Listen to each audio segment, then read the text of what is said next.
Olá, toda semana no Câmara Livre a gente conversa sobre trajetórias de vida. E você que nos acompanha pela Rádio TV Câmara e multiplataforma já sabe que esse é o nosso convite nesse fundinho escuro mais intimista para apresentar, conversar através das histórias de vida de cada um, o nosso ponto de vista, o do convidado e conversar com a nossa comunidade. Nós somos todos atores sociais, cada qual em seu papel. Hoje a gente vai apresentar um colega, conversar com ele para nos apresentar também na missão de encarar essa história de vida na missão pública. Felipe Augusto Caetano Sanches, obrigado por estar conosco. Obrigado, Nelson. Eu que agradeço a TV Câmara, agradeço a Bauru por essa oportunidade de estar aqui hoje. E fico à disposição para a gente se conhecer aqui nesse momento. Você nasceu em Nova Friburgo, é carioca de origem, da maternidade, contou para a gente que ficou lá até os 13 anos, depois tem as andanças da vida, né? As andanças da vida por oportunidades e busca de espaço com a família, como muitos, milhares, milhões de brasileiros. A gente vai fazer alguns recortes. Mas antes, a gente queria ver contigo o seguinte. O que o mineiro carioca tem de memória afetiva de infância? Talvez você tenha mais de uma. Ou é um cheiro, ou é um gosto, uma passagem, alguma coisa que de bate-pronto lhe aconteceu em uma fase lá da infância que até hoje, quando você para no tempo, ela lhe vem mais forte. Ah, Nelson, a minha memória de infância é da minha cidade natal. Hoje eu vou pouco a Friburgo, mas é uma cidade serrana, é uma cidade com uma cultura diferente, né? O Rio de Janeiro ele é menor, ele tem uma cultura bem diferente de Minas Gerais, que é imenso, de São Paulo, né? São várias cidades lá, é um pouco menor, cidades menores também, mais perto, mais próximo. E a minha memória é essa memória da Serra mesmo, de Friburgo. Não sei quem conhece aí Friburgo, você conhece Friburgo, Petrópolis, Teresópolis, né? As montanhas de Friburgo, ir a Lumiar na cachoeira, né? São memórias assim afetivas que eu guardo da minha infância. E que só ficam na memória mesmo, porque é muito diferente, né? Agora aqui em São Paulo, em Minas Gerais, isso mudou muito. Que tal essa experiência dos recortes, que a gente fala da sobrevivência, busca de oportunidades, que a gente fala muito disso, de trajetórias, que o seu Augusto, a dona Simone, seus pais, quando você tinha 13 anos, estava acostumado com a serra, com o clima, seus amigos falaram: nós vamos embora, vamos cair aí na estrada. Não sei se vocês já foram direto nessa oportunidade para Espírito Santo do Pinhal. O fato é que houveram vários caminhos. Sim, Nelson. A história da minha família é uma história aguerrida, sim. São meus pais, quando eu nasci, meus pais muito novos. Minha mãe tinha 18 anos e meu pai 19 anos. O meu pai trabalhava numa imobiliária, office boy, levando correspondência ali, e a minha mãe auxiliar de enfermagem lá, né? Casavam bem mais cedo que a gente hoje, né? Casaram cedo e logo em sequência eu nasci e uma história de luta, porque dois muito novos ali e lutando ali já com o filho, né? Mas com a família sempre presente, a gente sempre teve uma família grande. Meu pai tem uma família grande, 7 irmãos, né? Minha mãe são 3 irmãos e todos muito próximos ali em Friburgo. Mas quando viemos para São Paulo, Espírito Santo do Pinhal, foi uma dificuldade de vida mesmo, porque meu pai ficou desempregado. Na época, minha mãe era concursada do estado do Rio, mas o salário muito baixo, o salário mínimo de auxiliar de enfermagem. Então houve um momento de morar de favor, um momento de ter que contar com apoio, né, naquele momento da família, ou por minha família ter muito envolvimento com a igreja, né? Alguns pastores apoiando. E essa é a história de Espírito Santo do Pinhal, porque minha tia, Fabiane, ela é pastora de uma igreja em Espírito Santo do Pinhal, e eles são aqueles pastores que vão abrindo igrejas, né? Eles vão ir andando, e eles estavam nesse momento no Espírito Santo do Pinhal e convidaram meus pais para mudar para Pinhal ali, para ajudar na igreja que estava se iniciando, e também dar o apoio da igreja para a gente, né? Então essa foi essa mudança de estado, né? Não foi fácil, mas eu gostei muito, eu confesso, porque Espírito Santo do Pinhal é uma cidade bem menor, né? Eu lembro de poder andar de madrugada na rua, com 13, 14 anos. Aquilo para mim era uma coisa que em Friburgo não tinha, né? Mais violência, né? Cidade maior, então mais complicado. E Pinhal foi uma maravilha na hora que eu cheguei lá. Tudo pequenininho, Deu todo tempo mundo de se arrancar conhece. as tampas do dedão, brincando de bola no meio-fio? Já estava maior, né? Jussá, já estava grandão. Já estava. Gostava de jogar basquete o dia inteiro, pra rua. ficar na escola, né, já estava diferente. Tá bom, mas já dava para comer goiaba no pé, se não fosse ruim andar, pelo menos via a molecada com isso. Com certeza. Esse espírito de liberdade tem que posição na sua vida hoje? Porque você tem uma memória afetiva de infância e da segunda parte, né, do adolescente, do jovem buscando o mundo, com o retrato de Nova Friburgo da Serra, com outra qualidade, outra história de vida, né, que você viu, para uma cidadezinha pequena. De certa forma, isso você reconhece que possa ter marcado a sua adaptação do menino, depois passando para a vida adulta? Sim, com certeza. Com certeza. Mas de uma forma boa, porque eu gostei muito do interior, eu gosto do interior. Né? A partir do momento que eu conheci aquela coisa da cidade pequena, aquilo fez parte. Sempre procurei, né? Tanto que eu passei aí na jornada em várias cidades, né? Várias cidades pequenas de interior, então eu prefiro até, né? essa sensação de cidade menor, conhece as pessoas, mais perto. A passagem para o São João da Boa Vista, a gente vai falar muitos nomes de cidades aqui na trajetória do Felipe, foi nessa mesma atuada dos teus pais procurando oportunidades. Exatamente, né? Muito novos e abrindo as portas. Meu pai chegou, os dois desempregados, né, em Espírito Santo Pinhal, e abriu um hospital da Unimed em São João da Boa Vista, que é do lado de Espírito Santo Pinhal, Sim. leste de São Paulo aqui, né?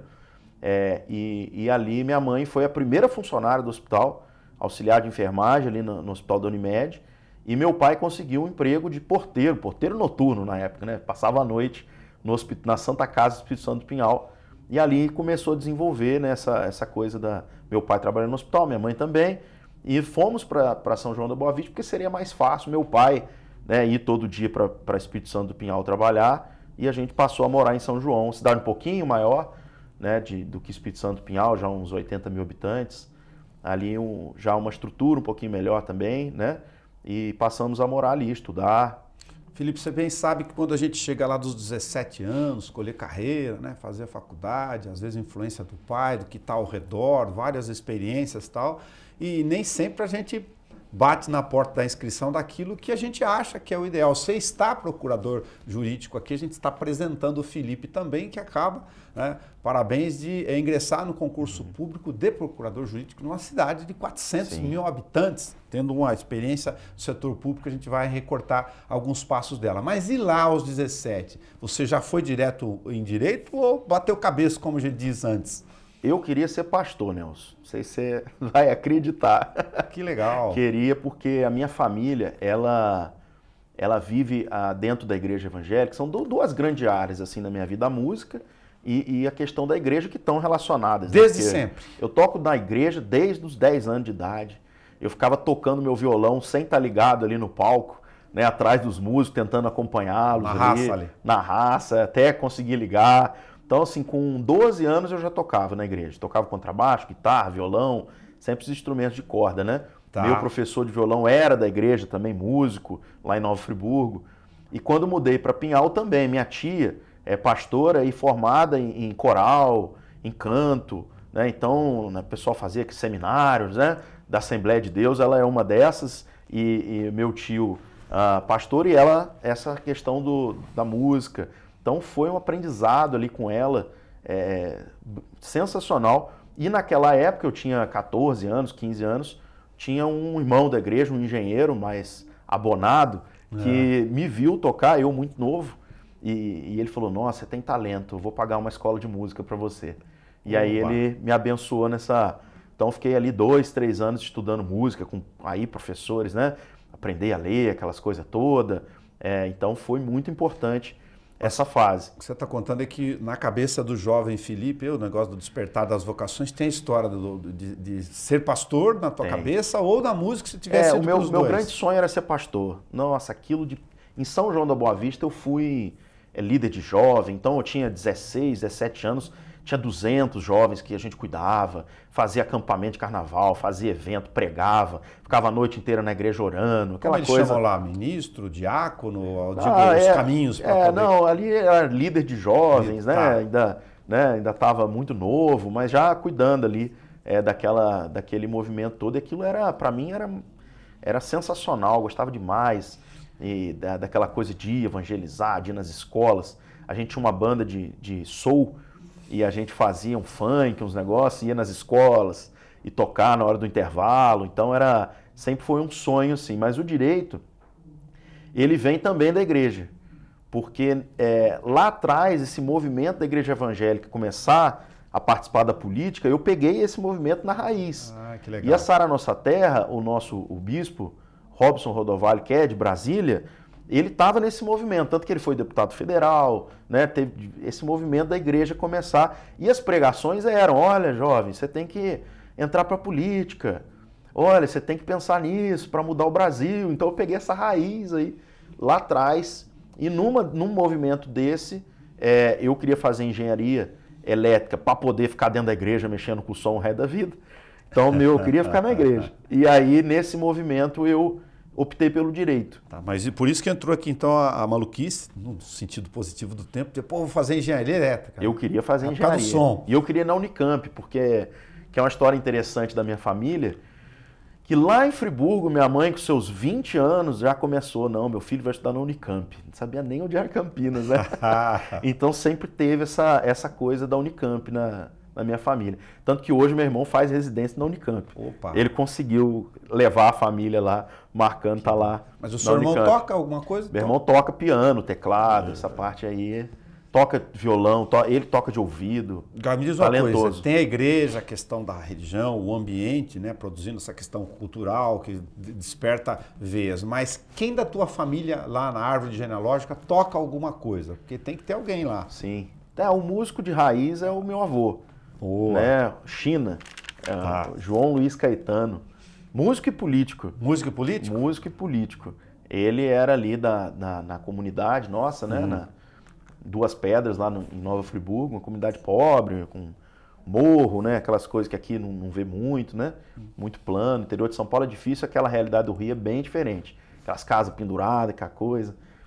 E meu avô era aquele que andava com o violão nas costas, um chapéu, ia andando, subindo o morro, fazendo seresta, fazendo roda de samba. E você contou de duas questões que acabaram ficando no seu imaginário de experiência de vida, né? A riqueza das coisas, que é o samba e ser vereador. Ele foi vereador, seu Chino. Ele foi vereador. E meu avô tinha uma veia política muito forte, porque foi vereador de esquerda na época da ditadura. Então foi todo mundo preso, ele não. Tem um movimento bem sindicalista. Ele era do sindicato da indústria, e lá tinha uma indústria muito forte.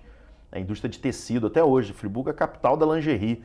Né? Quem quiser, aí lingerie lá tem fábrica para tudo quanto é lado, né? Então esse movimento dentro da política. Eu fui pro outro lado, né? Eu trabalho com política desde sempre, mas como técnico, né? É uma opção que eu fiz e gosto dessa opção hoje, assim, vejo que é a opção acertada de poder estar dentro do que eu gosto, do que eu tenho esse sentimento, né? De prazer de estar trabalhando com a coisa pública, mas no campo da assessoria mesmo, da orientação, né, da procuradoria, da proteção do erário. Legal. Você fez direito em Poços de Caldas? Fiz direito em Poços de Caldas. E foi por causa da igreja, né, que eu estava falando. Porque tinha aquela coisa, né? E uma vez um bispo do Rio de Janeiro, o bispo Francisco, lá no meio de um encontro de jovens, milhares de jovens, Santa Bárbara do Oeste, que era um encontro. E aí ele me puxou lá no meio e falou, olha, tem uma palavra de Deus para você, menino. Eu tinha uns 16 anos. Né? E falou, olha, você vai estar no meio dos poderosos, não sei o que, tal. E eu queria ser pastor. Eu falei, pô, esse negócio não está combinando com pastor, né? Meio dos poderosos, né?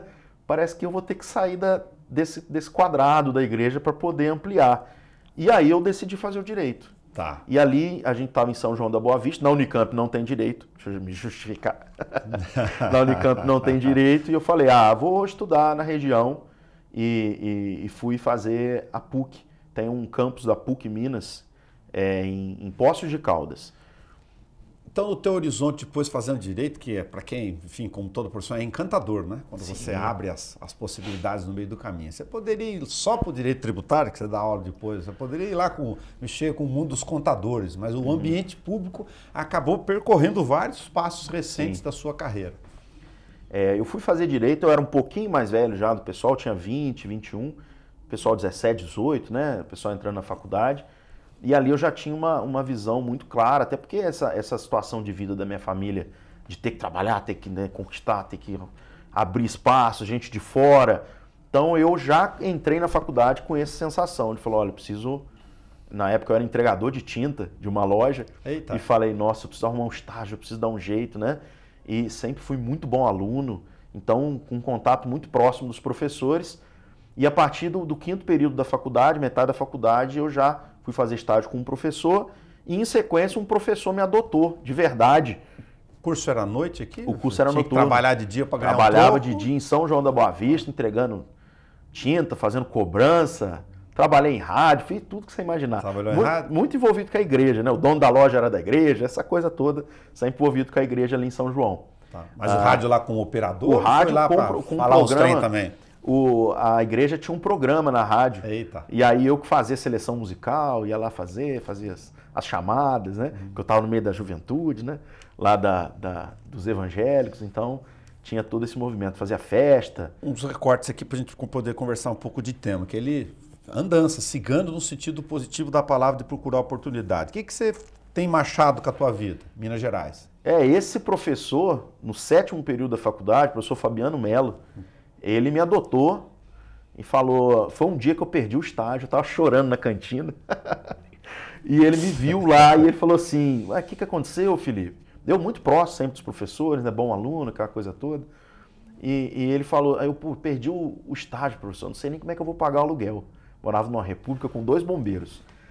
Aí ele falou assim, você sabe alguma coisa de licitação? E eu falei, claro, sei tudo de licitação, não sabia nada de licitação. Tava começando a estudar. Era um número no horizonte. Ele virou para mim e falou assim, você tem 2 meses para aprender licitação, que eu vou te levar para a prefeitura de Machado. Ele era assessor jurídico em Machado, um prefeito famoso lá, 4 vezes prefeito, o Carlão. E era o último mandato dele, em tese, né? E ele queria que fizesse uma auditoria, uma análise dos processos licitatórios, para eles deixarem tudo redondinho e tal. E eu fui esse escolhido aí do professor para poder auxiliá-lo lá foram 4 meses. Em 2007, em Machado ali, nunca mais saí de dentro de uma prefeitura, de uma câmara, porque dali eu já fui para São José do Rio Pardo, ali fui diretor de administração para trabalhar com licitação, depois procurador, depois esse prefeito resolveu ser prefeito de novo em Machado, o Carlão, então ele me contratou para fazer a campanha, fazer o jurídico da campanha. Eleitoral. E ganhou a eleição. Eita. E aí me chamou para ser procurador em Machado e fui procurador lá durante quase 4 anos. Aí o mandato dele todo, ele faleceu, no último ano ele faleceu. E aí fiz a transição para o vice e em sequência saí. Serrana, o que tem aí no meio do caminho? Serrania, desculpa. Serrania é uma história interessante, porque eu nessa andança, mas assim, sempre ficava comissionado. Porque nunca tive aquele momento de parar para falar, nossa, eu preciso estudar para um concurso, porque sempre foi um cargo no outro e as portas se abrindo. Os convites, eu acabei virando um técnico, que os prefeitos, o pessoal tinha um interesse né, de ter ao lado para fazer esse apoio. Então eu acabei sempre tendo esses cargos. E Serrania foi interessante porque eu comecei a dar aula quando eu entrei em Machado em 2012.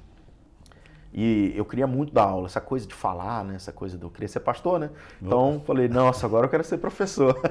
E me mirando muito nesse meu professor, Fabiano Melo. E ele foi me dando o caminho, fiz uma pós-graduação e comecei a entrar nas faculdades. Entrei em Poços de Caldas, na Faculdade Pitágoras, indo substituí-lo numa pós-graduação de engenharia. Era a porta que abriu, eu fui lá, dar aula de planejamento urbano, tive que aprender para ensinar, mas já foi uma realização fenomenal, 2012, dezembro de 2012. E em Machado também. Machado, a coordenadora, a professora Rosângela, me deu uma oportunidade, porque uma semana antes de começar as aulas, um professor saiu e era a única matéria que tinha era direito tributário, e foi a mesma coisa. Ela falou, você sabe tributário? Eu falei, tudo de tributário. Sabia nada de tributário, né? Mas depois me tornei especialista, né? Dou aula de tributário. Serrania foi executivo, então, há também. 12 anos. Serrania foi quando o prefeito faleceu. Tá. Eu fui exonerado, o vice-prefeito entrou, normal, né? Mudou a equipe. E eu fiquei desempregado. Eu falei, vou dar aula e vou fazer doutorado. Não quero saber mais. Comecei a estudar francês, porque eu queria... né, estudar fora e falei, vou fazer outra coisa, chega de política, né, chega de prefeitura. E eu recebi uma ligação meses depois. Né, eu fiz uma campanha em Poços 2016, se eu não me engano, para prefeito, fui advogado de campanha, e perdemos a campanha. Então fiquei desempregado. Falei, pronto, agora vamos para outro lado. E eu recebi uma ligação, é muito interessante, porque um prefeito novo de Serrania é uma cidadezinha de 5 mil habitantes, uma maravilha, né? O cafezinho ali, o queijo, bem mineiro. E do lado de Machado, entre Machado, Alfenas, naquela região, perto de Poços. E o prefeito me ligou, do nada. Falou, olha, eu sou o prefeito de Serrania e eu estou precisando de um assessor, você não quer vir aqui conversar comigo? E eu desempregado. Falei, ué, só se for agora. Peguei o carro e fui para Serrania. É pertinho ali? Do lado. Dá 1 hora, 40 minutos, 1 hora. É pertinho de Mineiro, né? E aí cheguei em Serrania, cidade bem pequenininha, né? Mas eu amo esse sentimento da cidade pequena do interior, né? E fui lá conversar com o prefeito. E foi muito interessante, porque é um prefeito que tinha... Ele me descobriu porque ele ligou na faculdade e perguntou quem era o professor que mexia com prefeitura. Aí falaram, olha, o professor Felipe dá aula disso aí, não sei o que lá. E assim que ele me ligou, olha que interessante. Então, é interessante porque eu sempre tive cargos comissionados, mas todos com muita técnica. Legal. Então, eu nunca fui partidário, nunca tive partido, trabalhei para todos os partidos. E sempre eles me convidando em razão da necessidade de um jurídico, né, de alguém ali que pudesse apoiá-los, né? Então, isso foi muito interessante na minha carreira. E o prefeito foi a mesma coisa, ele estava fazendo entrevistas. Eu achei que eu já estava contratado, né? Mas na hora que eu cheguei, estava saindo um advogado que eu conheço, dava aula comigo. Falei, nossa, então tá concorrido, né, aqui em Serrania. E na hora que eu esperei minha vez, no que saiu o próximo, foi um rapaz, Dr. Bruno, que trabalhou comigo. Ele se formou e veio trabalhar comigo. Então, muita coisa do que acabou aprendendo. Sim. Ali eu era chefe dele, né? Em tese ali, né? Eu fui chefe Machado e eu praticamente fui estagiário antes. Então, tinha aquele movimento. E aí eu entrei, ele me deu um abraço, né? E aí o prefeito, mas não entendi nada. Eu estava aqui entrevistando um candidato, um advogado. Se eu não me engano, ele estava em Poço Fundo nessa época, o município também do lado. E ele falou que na hora que eu contei que você era o próximo, ele falou, não, mas aí você não vai contratar ele? Foi uma história muito legal. Que legal. Porque ele falou, não, mas ele que me ensinou, então tem que contratar ele, ué. E ali o prefeito já falou, olha, é você. E aí foi bom, porque eu pude falar, falei, então vamos lá. Só tenho um defeito, eu sou muito técnico. Né? Andar na linha e vamos trabalhar firme. E foi muito bom, foi pouco tempo. Fiquei uns 6 meses, 7 meses em Serrania, mas foi muito bom trabalhar, porque ele era muito aguerrido, prefeito, rápido para resolver problema. É isso que eu ia falar. Agora, algumas curiosidades importantes aqui que dariam vários programas só para falar do setor público. A máquina pública tem problemas, tem defeitos, todo lugar, normal, né? E às vezes a população não entende isso. Às vezes o prefeito pensa um parque natural belíssimo, que vai ter lá água, playground, não sei o quê, a roda d'água vai passar não sei aonde, as famílias vão brincar no meio, lá e abre a danada da licitação, o rapaz do memorial descritivo esqueceu de fazer o termo de referência, voltou tudo danou-se, não botou água pluvial, o cara já pede aditivo e aí a obra enrola, a empresa também vem fundo de quintal, quebra, ou seja... Você já deve ter visto isso ao longo do tempo. Sim. O que eu estou querendo perguntar como experiência, com vários recortes, da experiência tua do setor público, tanto poder executivo quanto legislativo, é correto falar que a máquina pública tem defeitos, se isso é um jargão errado, um rótulo, e de que as leis e a relação delas com o setor privado, elas têm uma série de armadilhas, que às vezes não é má fé. Olha, Nelson, eu sou um otimista, tá? Tá. Eu sou um otimista e eu gosto de gestão pública. Eu dou aula de gestão pública há muitos anos. Quando eu entrei no Pitágoras, que eu estava contando em 2012, não tinha direito lá. Lá tinha só o curso de administração. E eu fui contratado para dar aula de gestão pública, dentro de um curso de administração. Então a visão era um pouco diferente da visão unicamente jurídica. Depois abrimos o curso lá, fui até coordenador do curso nesse processo, mas sempre trabalhando com gestão. E eu penso o seguinte, e aí esse professor diria, Felipe, mas você é muito otimista. Ele era o contrário, né? Esse meu padrinho. Porque tudo tem jeito. Isso eu aprendi dentro da prefeitura. Tá. Dentro da prefeitura. Trabalhei com uma procuradora em Machado, 30 anos de carreira. Me ensinou muito.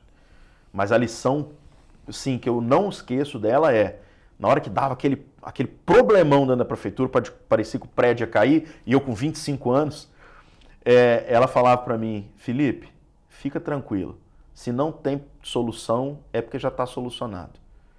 Então é uma visão de respirar, é uma visão de entender, lógico que tem que conhecer o caminho, né? E o caminho não é torto, viu, Nelson?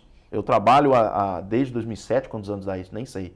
Mas aí, dentro de prefeitura e Câmara, e dando aula sobre isso. E tem caminho para tudo. E dentro da lei. Dentro da lei. A gente tem boa vontade, planejamento, estrutura. Eu lembro em Serrania, eu fiquei pouco tempo, mas lá me marcou muito, porque lá tinha uma obra parada de uma ET há 8 anos. O Brasil inteiro teve aquela boom de recurso para construir estação de tratamento de esgoto. E lá foi um desses. Sim. E tinha uma ação civil pública porque a ET não saiu. Então eram 8 anos com a obra parada, é a mesma coisa. Opa. A construtora sumiu, não tem mais, não acabou. E eu lembro do prefeito colocando aquele... Tá pensando que tá falando de Bauru, mas é igual. Nós estamos pagando desde 2006 o fundo, fez a licitação e não terminou a obra. E vejam, uma cidade de 5 mil habitantes. O problema se repete, que é outra situação muito interessante. Sim. Né? Porque exatamente os problemas eles vão se reproduzindo. Em maiores ou menores, mas no mesmo sentido. Aproveitar essa deixa, teriam vários aqui, a gente vai procurando, né? Botar os pitadinhos no meio do caminho. É correto dizer, o setor público, jargões do imaginário popular, obra parada é a obra mais cara que tem, por várias razões, tanto o sentimento da frustração, do serviço não prestado, quanto do custo dela? Totalmente, né? Em todos os sentidos, né? Ali é investimento público, né? Parado. Então não é inadmissível.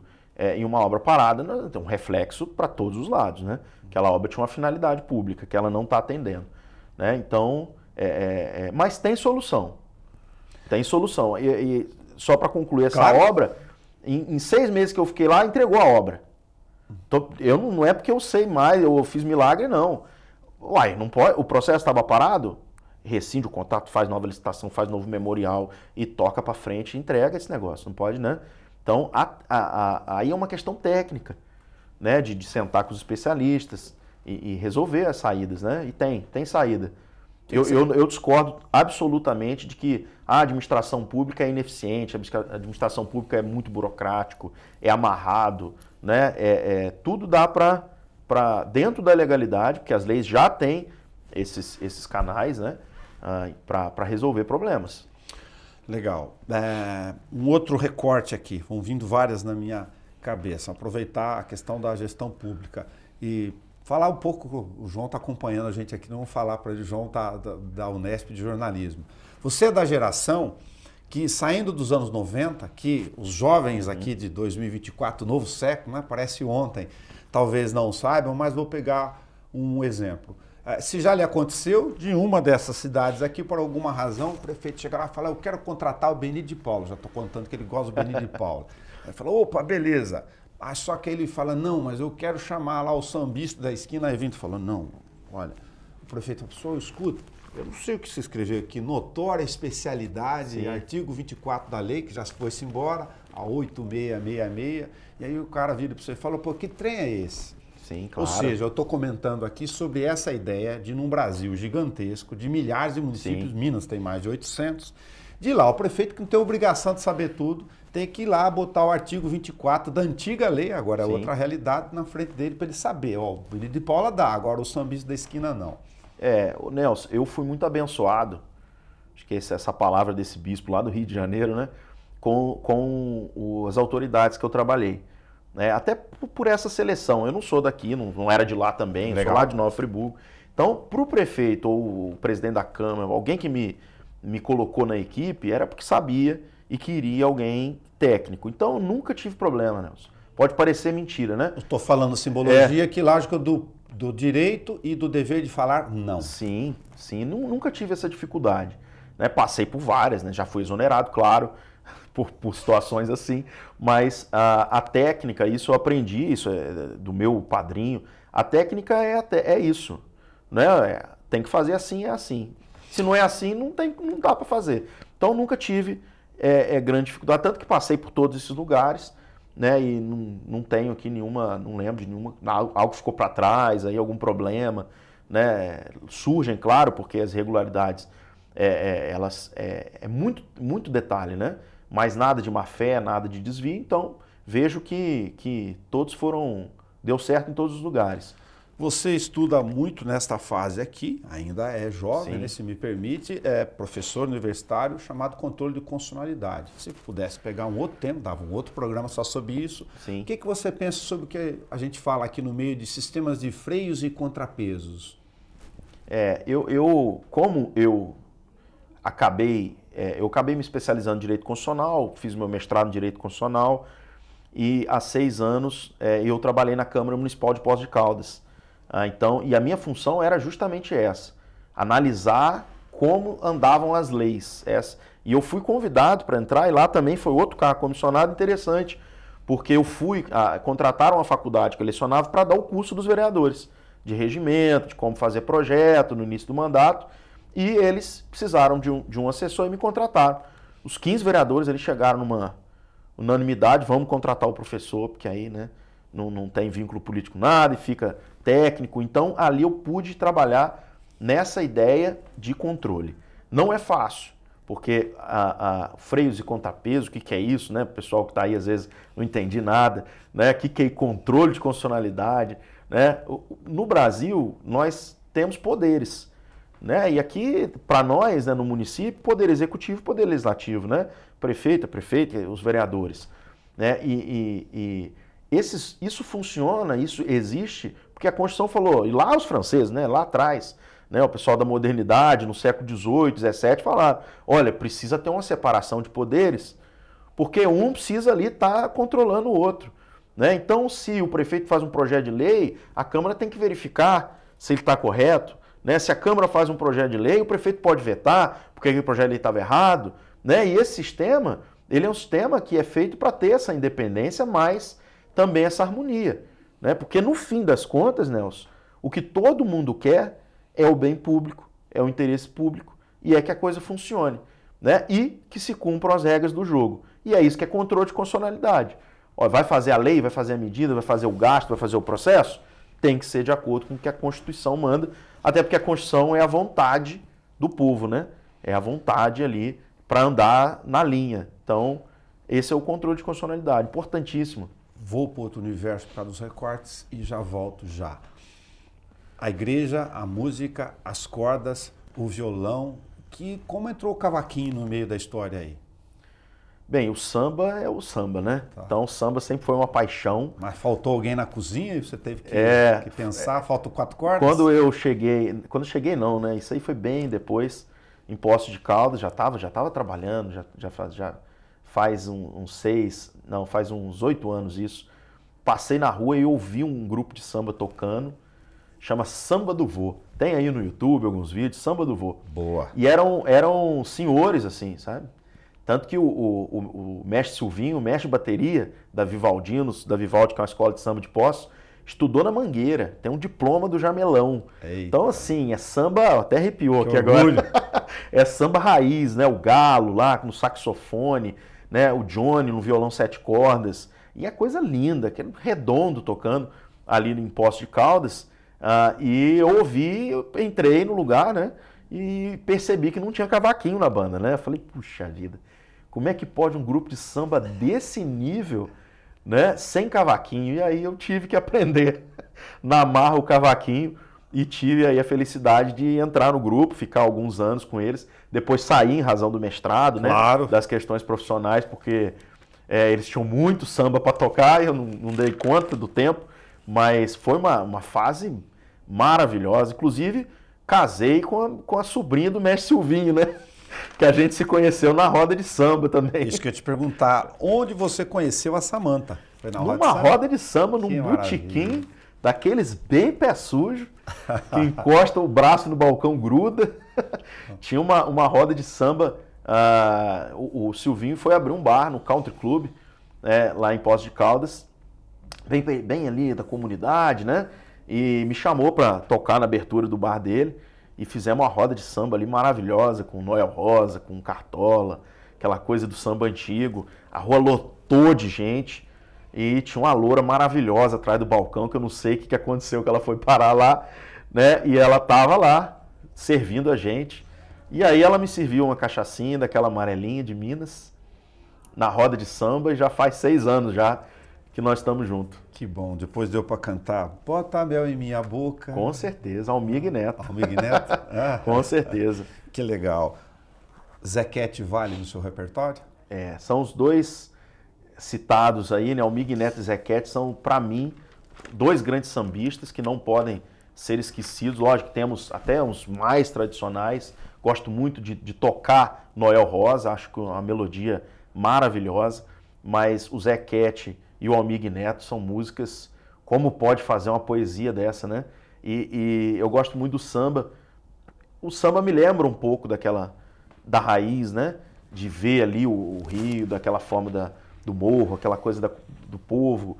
Aquela coisa também que é ruim, né? Aquela pobreza, né? Os barracos, aquela coisa que o samba acaba traduzindo essa realidade que eu enxergo muito claro, assim, nessas músicas, né? Aquela sensação. Muito bom. Seu Augusto e Dona Simone não estão aqui. A gente está nos apresentando e apresentando você com a comunidade. Então, vou pedir licença para um pedaço que certamente você vai saber. Todos temos qualquer coisa repetida, um pedaço de quem os concebeu. A missão do meu pai já foi cumprida, vou cumprir a missão que Deus me deu.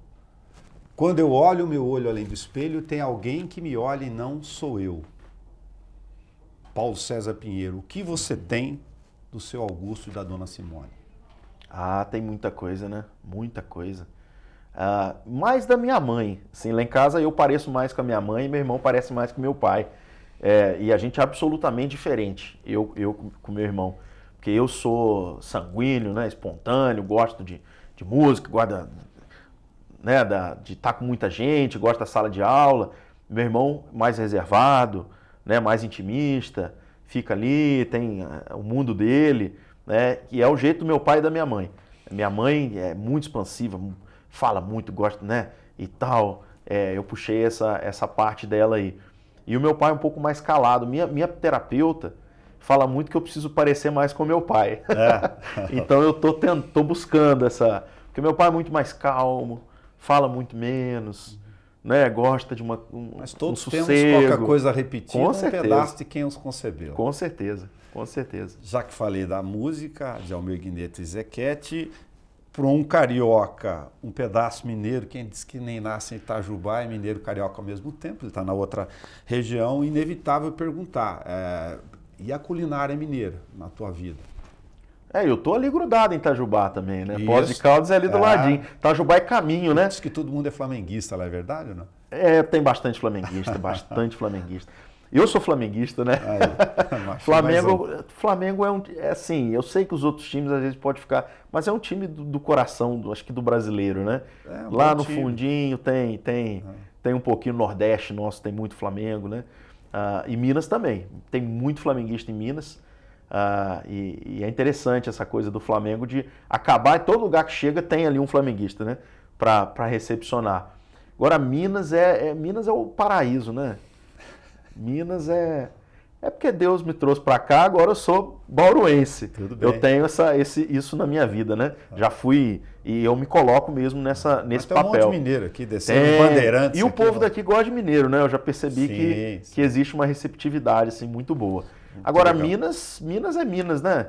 Os botequim, né? O cafezinho, Agora, o queijo. Direito constitucional, voltando para lá, para o teu mundo de técnico, tudo bem. Agora, direito tributário é chato, que nem as integradas. Mas ninguém queria dar aula, eu tive que aprender. Eu trabalho hoje com direito tributário, isso é bom, com a facilidade, né? Grande, porque acabou virando minha área de docência. Então, eu tive que aprender para ensinar, né? E hoje assim, o direito tributário da empresa privada não é muito o que eu gosto, né? Já dei aula em planejamento tributário só com o pessoal de empresa, mas eu gosto de estar do lado de cá, né?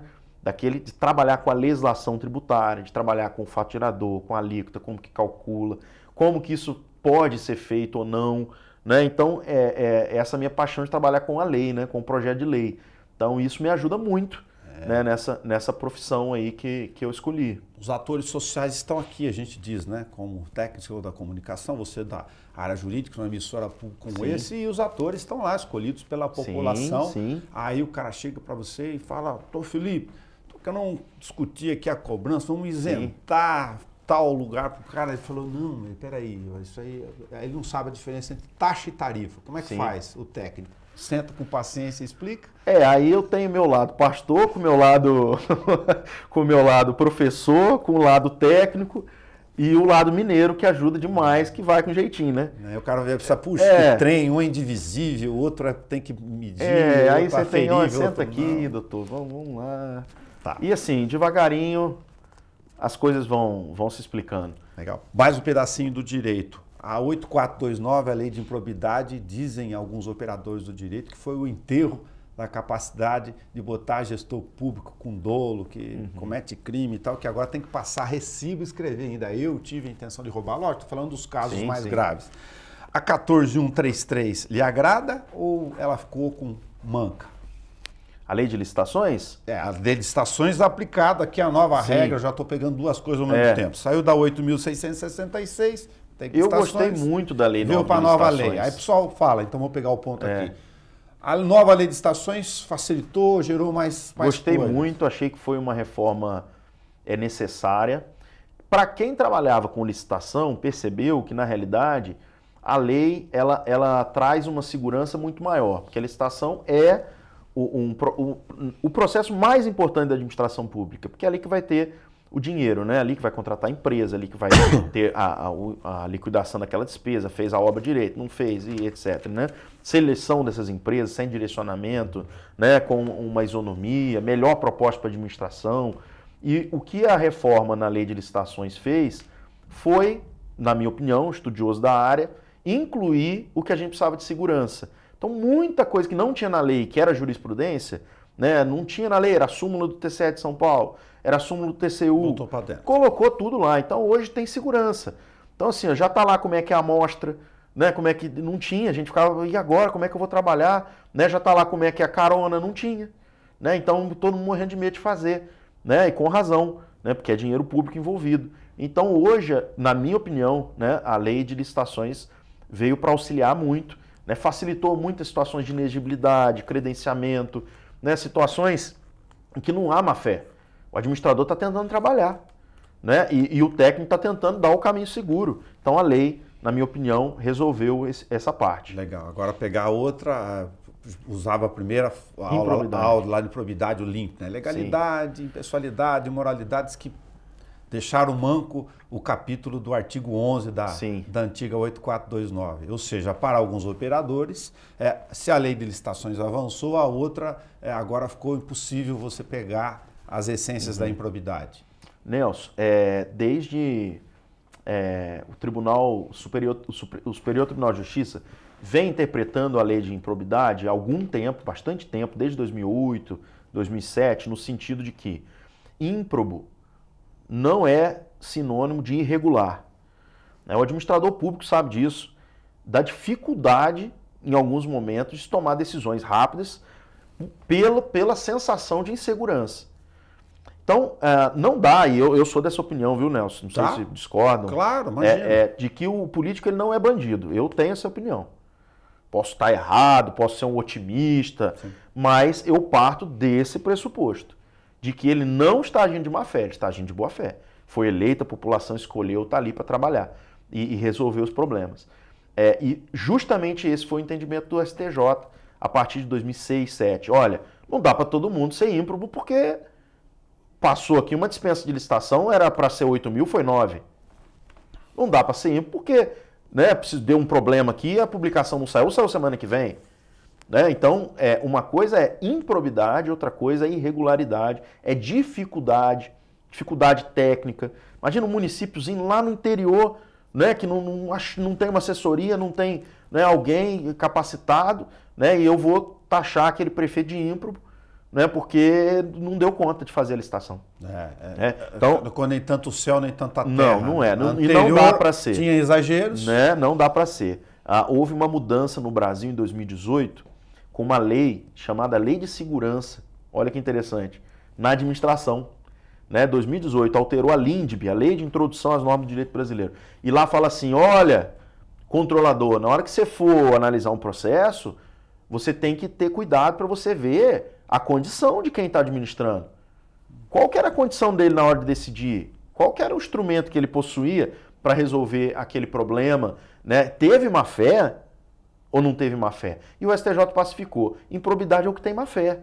Improbidade é o que é ilegal, é ilícito e com esse plus de quis fazer errado. Fez porque quis. Mas tem que provar a Fez intenção. consciente Eles do que estão quis. chorando demais na sua visão, então, de que, mas agora ficou difícil, porque eu tenho que, além de mostrar que está errado, mostrar que o cara teve intenção de fazer. Porque, de fato, a pena, ela tem que ser resultado de uma conduta dolosa. A pena, a sanção, no direito em geral, não é só no campo da improbidade ou no campo do direito penal.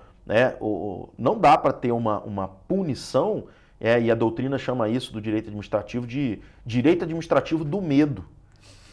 Isso é uma linha, uma corrente doutrinária falando, olha, ninguém quer ser prefeito mais, véio. Ninguém assim, a pessoa que quer trabalhar, que quer desenvolver, não estou falando só do campo político, mas e o medo de assinar um empenho? Ah, meu Deus do céu, será que está certo esse empenho? Porque realmente, no momento em que há uma irregularidade, uma conduta muito genérica, desobedecer à lei, nossa, mas lei tem milhões de lei. E aquilo foi um ato de improbidade, aquilo gerar uma sanção, então fica muito difícil de ter esse controle. E nós temos órgãos de controle, com certeza, hoje com a transparência que existe, e que a ilicitude, com esse plus da improbidade, ela salta os olhos e ela tem ferramentas de punição. Do nome de batismo, Felipe Augusto Caetano Sancho. O sambista, o músico, usa que nome? É o Felipe mesmo. Só Felipe? E o doutor? Não, o doutor eu também dispenso. Dispensa? Dispenso Por nome também. de tratamento ou exagero da nossa relação cultural?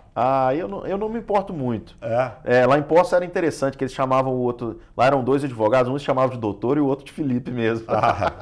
Então tá bom. Felipe, muito obrigado por ter feito esse recorte conosco aqui, a nossa missão pública. Um prazer fazer do Câmara Livre também essa forma de levar os atores sociais, dessa missão pública, como a gente falou no início aqui, trazer a emissora pública. A última coisa que eu ia perguntar para você, você que passou por Serrania, Machado, São João do Rio Preto, tinha tanta câmera assim, falar, peraí, qualquer coisa que eu falo vai no ar, é público, em rádio, TV, que é o que eles chamam de transparência lá fora. Tem sim. Às vezes não é uma câmera, mas tem um jornalista. Sempre tem um jornalista do lado. Isso faz parte da minha vida, Porque desde a primeira vez, e eu sempre cheguei muito novo, Agora não tanto mais, e agora concursado, então, Deus me abençoou com essa aprovação em Bauru. Há 3 anos que eu estudo para concurso e eu nunca achei que ia conseguir passar em primeiro lugar, confesso. Mesmo sendo professor, mas falei, nossa, tem que acertar a prova inteira. E aqui foi essa bênção aí de poder ter tido essa aprovação depois dessa caminhada e hoje poder ser um procurador concursado no lugar que eu amo, que é a Câmara Municipal, e poder ajudar aí na cidade, poder cooperar para que Bauru e a nossa região, nossa legislação seja cada vez melhor e a gente consiga essa finalidade pública. Para eles, seja bem-vindo, sorte, luz e Obrigado. Até o próximo samba. Obrigado, Nelson. Obrigado. Você conversou conosco no Câmara Livre sobre essa história da vida, das dissonâncias e das notas musicais. Felipe Augusto Caetano Sancho. Tem um monte de música que pode traduzir essa questão da oportunidade, da trajetória, de você olhar o caminho, siga em frente e que a nossa conversa de hoje tenha sido uma oportunidade de você ver qual o recorte que está hoje na sua realidade. Vai lá, até o nosso próximo encontro.